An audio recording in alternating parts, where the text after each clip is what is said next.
What's going on, y'all? Thanks for checking in the Khaliis Take. You know what to do. Hit that like, subscribe button. Also hit that notification bell just so you can get the newest and the bonus content first. But hey, let's just go ahead and jump right in. I was watching JJ Redick's show and reading comments and everything, online about in Sports Illustrated and everything like that.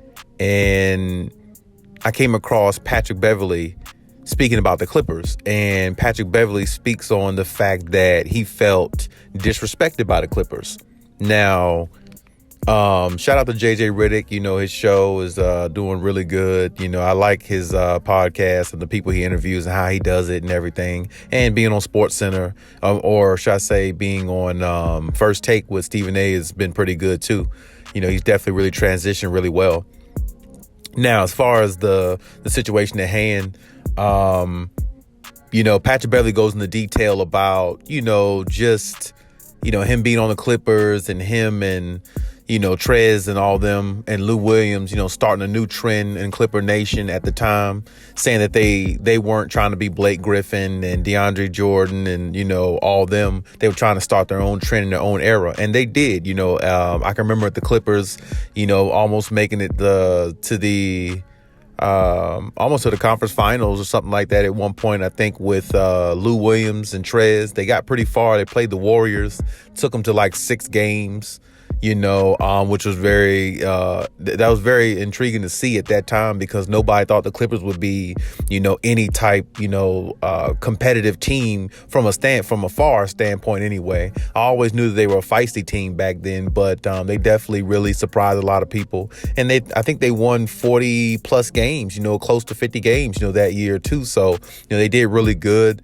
I can remember that season specifically when they, played the Warriors in a 7-game series and went 6 games. And, Patrick Beverley was giving everybody hell on the court and jabbing and talking at Kevin Durant. And it was a very good series from what I remember. But Patrick Beverley goes more into detail. Well, not much, but he goes a little bit more into detail about, how he got disrespected by the Clippers, which resulted in the trade that had happened this past summer or the past offseason. And he was basically saying that he has no disrespect towards the Clippers, no ill will against them, loves Lawrence Frank, which is the president of the Clippers organization, and always had love for him. But he speaks on the fact that when they came to him and his agent about, in the offseason about, the re-signing, the money wasn't right. And the price was so low that Patrick Beverley felt disrespected by it. And,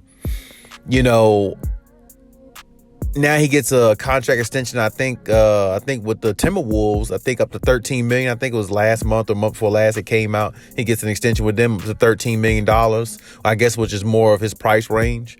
Me personally, I don't know if that's the end all be all of the situation. I feel like, they thought about parting ways with Patrick Beverley anyway, just because of some of the antics that was spreading around as far as rumors, in the locker room. And I think the Chris Paul thing, kind of didn't sit well with them either. At least that's what a lot of people were speculating last year at the time when him and Chris Paul had that somewhat little altercation where he pushed Chris Paul in the back while Chris Paul walked away.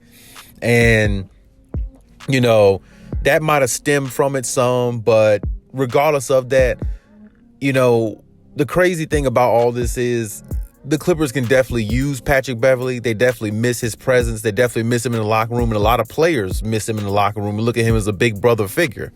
And, even listening to Patrick Beverley in that interview, he still sounds like he's a Clipper, and he still sounds like he really wouldn't mind being there. But it's just the money wasn't right for him, and maybe the situation didn't pan out the way it should.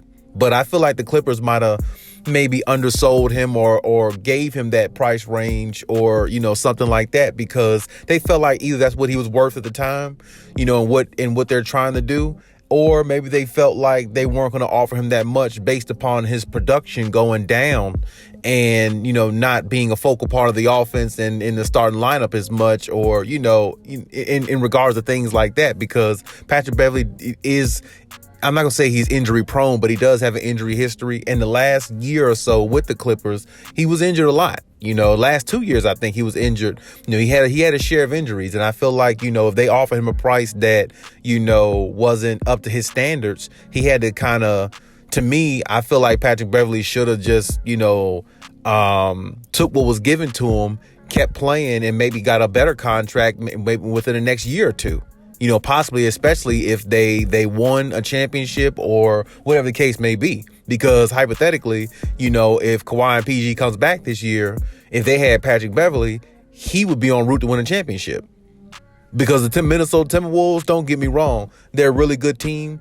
I like what they've been doing. But you can't win a championship with the Timberwolves. And sometimes this is exactly what I've talked about in the past. You got to learn to sacrifice money for championships. And that's the only way you win. I mean, a lot of people don't want to look at it that way. A lot of people don't view it that way. And I definitely understand if you don't, because, some people are about getting that bag and securing that and not worrying about nothing else afterwards. And that's good. But if you really want to be one of the best players or looked at the top of the list, sometimes, sacrificing is what you have to do in everything in life. And to me, Patrick Beverley is a championship caliber type player. You know what I'm saying? His defense, his feistiness, the way he is, he's that type of guy I feel like you can use on a championship team. And I feel like, all the hard work he puts in day in and day out, when you watch him play, he never really cheats you when he's on the floor.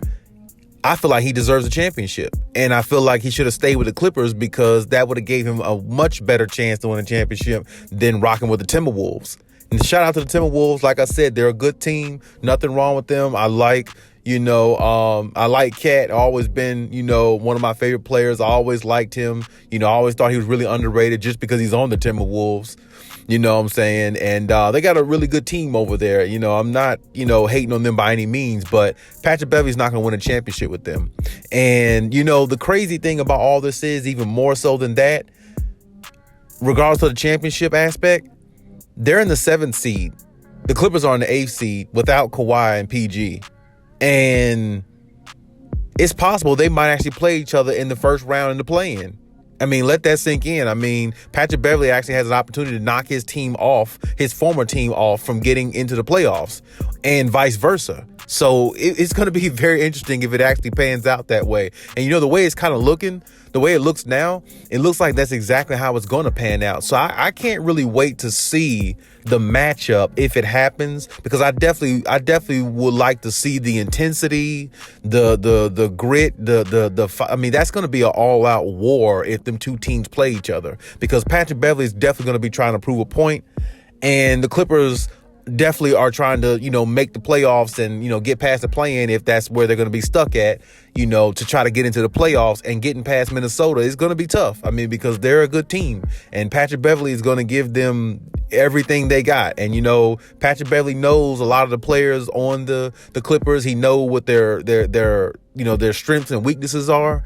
And I feel like that could give the Timberwolves a little bit of an advantage. So, I mean, I still think the Clippers can beat them, though, and if it comes down to a play-in. But it would be interesting to see if them two teams match up, and if the playoffs or play-in started right now, those two teams would play each other in the first round. So I feel like this interview that came out about, him feeling disrespected by the Clippers because they didn't offer him the money he wanted, I feel like that's only adding fuel to the fire if they do play against each other in the first round to play in, which would definitely make a great play-in game. I mean, it might actually go overtime or something like that, just because the game might have some intensity behind it.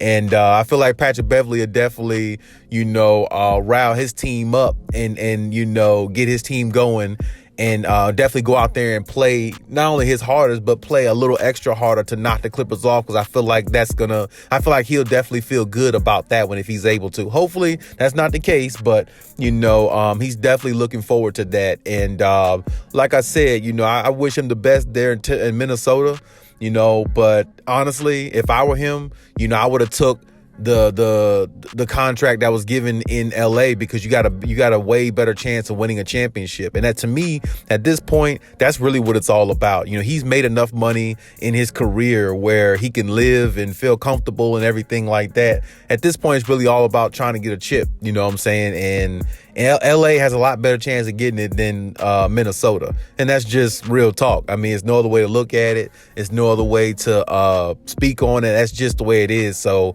and that's the thing I say about a lot of players. Sometimes sacrificing money for championships just isn't worth it, because if you ever want to be looked at as a great player or a championship player, or just, make it to the NBA, with the same goal that you've always had. To me, when you go to the NBA, of course, getting paid is the thing, but you're going to get that. You're going to get paid if you put the hard work in. The goal is to win a championship. That's the point. That's the biggest reason why you go. You want to be one of the ones who separate themselves from other players. And the only way to do that is to win, not to have just stats, or not to just be a really, really good player on a team that most people hate, in which Patrick Beverley is. Now, of course, he embraced the hate. He always did. He always does. And I definitely, respect him for that. But he's definitely one of them guys where I feel like, I'm saying, you either, like him or hate him. There's nothing in between, what I'm saying? But like I said, definitely shout out to him.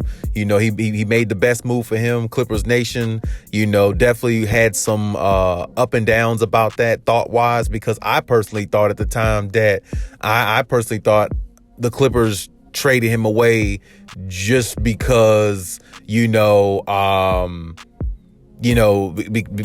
of, just his lack of production or something, or maybe they didn't think he was panning out. He requested the trade.